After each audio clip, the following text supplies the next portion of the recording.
தமிழ் திரையுலகில் top star என்று கொண்டாடப்பட்ட நடிகர் பிரசாந்த் ஏப்ரல் 6, 1973 அன்று சென்னையில் பிறந்தவர். நடிகர் பிரசாந்த் பிரபல தயாரிப்பாளர், நடிகர், இயக்குனருமான தியாகராஜனின் மகனாவார். தாய் சாந்தியாகும். பிரசாந்த் ஒரு திறமையான நடிகர் மட்டுமல்ல, திறமையான கணினி கிராஃபிக்ஸ் டிசைனர் மற்றும் பயிற்சி பெற்ற மேற்கத்திய இசைக்கலைஞர் ஆவார். லண்டன் ட்ரினிட்டி இசைக்கல்லூரியில் இசை பயின்றவர். 1990ஆம் ஆண்டில் தன்னுடைய 17வது வயதில் ராதா பாரதி இயக்கத்தில் வெளியான வைகாசி பிறந்தாச்சி திரைப்படத்தின் மூலம் அறிமுகமானார். கதாநாயகனாக அறிமுகமான முதல் திரைப்படமே மாபெரும் வெற்றியை பெற்றது. அதனைத் தொடர்ந்து திருடா திருடா, செம்பருத்தி போன்ற படங்களில் நடித்து தமிழ் சினிமாவின் சாக்லேட் பாய் மற்றும் ஆக்ஷன் ஹீரோவாக உருவெடுத்தார். மலையாளம், தெலுங்கு, இந்தி ஆகிய மொழிகளிலும் பல வெற்றி படங்களை கொடுத்துள்ளார். அதனைத் தொடர்ந்து ஜீன்ஸ், காதல் கவிதை, ஜோடி, பார்த்தேன் ரசித்தேன், சாக்லேட், மஜ்னு, தமிழ் மற்றும் வின்னர் போன்ற திரைப்படங்கள் நடிகர் பிரசாந்துக்கு மிகப்பெரிய வணிக ரீதியான வெற்றிகளையும் டாப் ஸ்டார் என்ற பட்டத்தையும் தேடித்தந்தன.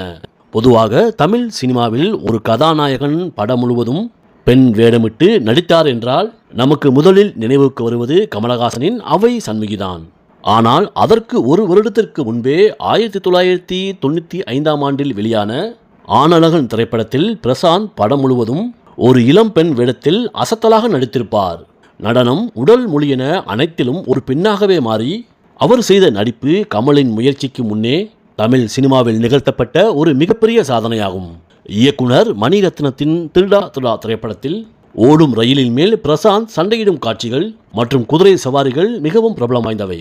இந்த படத்தின் பெரும்பாலான ஆபத்தான ஸ்டண்ட் காட்சிகளில் பிரசாந்த் எந்த ஒரு டூப் நடிகரும் இல்லாமல் அவரை நேரடியாக நடித்தார். குறிப்பாக ரயிலில் இருந்து குதிக்கும் காட்சிகளில் சில நொடிகள் தவறினாலும் பெரிய விபத்து ஏற்படும் சூழல் இருந்தது. நடிகர் பிரசாந்தின் அசாத்தியமான தற்காப்பு கலை மற்றும் ஜிம்னாஸ்டிக் பயிற்சியே இதற்கு முக்கிய காரணம். சங்கர் இயக்கத்தில் வெளியான ஜீன்ஸ் திரைப்படத்தில் பூவுக்குள் ஒளிந்திருக்கும் பாடலை உலக அதிசயங்கள் முன்பு படமாக்கினார்கள். அந்த படத்தில் பிரசாந்த் இரட்டை வேடத்தில் நடித்திருப்பார். இன்றைய அளவுக்கு கிராபிக்ஸ் தொழில்நுட்பம் வளராத அன்றைய காலகட்டத்தில் பிரசாந்த் ஒரு குறிப்பிட்ட இடத்தில் ஆடும்போது அவருக்கு பக்கத்தில் யாரும் இருக்க மாட்டார்கள்.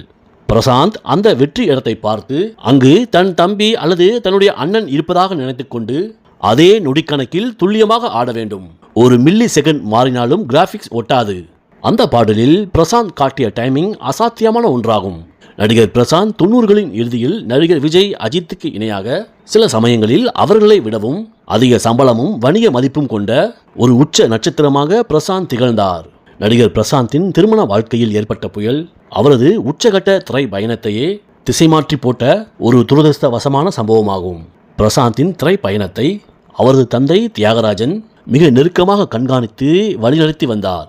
பிரசாந்திற்கு ஒரு நல்ல குடும்ப பின்னணியில் இருந்து மணப்பெண்ணை தேர்ந்தெடுக்க வேண்டிய தியாகராஜன் கிரகலட்சுமி என்ற பெயரில் அஷ்ட மூதேவிகளையும் நடிகர் பிரசாந்தின் வாழ்வில் இணைத்து வைத்தார். 2005 செப்டம்பரில் திருமணம் மிக பிரம்மாண்டமாக அன்றைய அரசியல் மற்றும் சினிமா உலக பிரமுகர்கள் சூழ கோலாகலமாக நடைபெற்றது. திருமணம் முடிந்த சில மாதங்களிலேயே அஷ்ட மூதேவிகளின் மொத்த உருவமான கிரகலட்சுமியின் ஆட்டம் ஆரம்பித்தது. கிரகலட்சுமி தேன் நிலவுக்காக சிங்கப்பூர் அழைக்க பிரசாந்தோ வேறு இடத்திற்கு பரிந்துரை செய்திருக்கிறார்.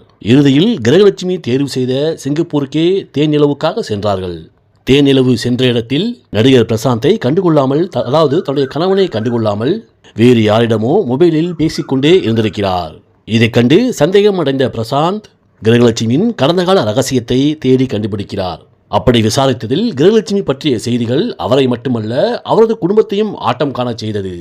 1998ஆம் ஆண்டு வேணு பிரசாத் என்ற நபரோடு சட்டப்பூர்வமாக திருமணம் செய்தது தெரிய வந்தது. முதல் திருமணம் சட்டப்படி விவாகரத்து செய்யப்படாத நிலையில் நடிகர் பிரசாந்த் மற்றும் அவரது குடும்பத்திற்கு தெரியாமலேயே இரண்டாவது திருமணம் செய்து கொண்டுள்ளார். இறுதியாக இந்த விவகாரம் நீதிமன்றத்திற்கு சென்றது. நீதிமன்றத்தில் நடிகர் பிரசாந்த் கிரகலட்சுமி தன்னுடைய முதல் திருமணத்தை மறைத்து ஏமாற்றிவிட்டார் என்றும் குடும்ப வாழ்க்கைக்கு ஒத்துழைக்கவில்லை என்றும் குற்றம் சாட்டினார். ஆனால் கிரகலட்சுமி தரப்போ பொய்யிலே பிறந்து பொய்யிலே வளர்ந்த குடும்ப பின்னணிகளை கொண்டதால் அடுக்கடுக்கான குற்றச்சாட்டுகளை பிரசாந்தின் குடும்பத்தின் மீது திணித்தது. அதாவது பிரசாந்தின் குடும்பம் தன்னிடம் வரதட்சணை கேட்டு கொடுமைப்படுத்தியதாகவும், தன்னை முதல் திருமணம் செய்து கொண்டதாக சொல்லப்படும் வேணு பிரசாத் தன்னை திருமணம் செய்து கொள்ளவில்லை என்றும் அது தன்னை போலவே உள்ள வேறொரு பெண் என்றும் நீதிமன்றத்தில் அடுக்கடுக்கான பொய்களை கூற வழக்கின் தீர்ப்பானது இழுபறியானது.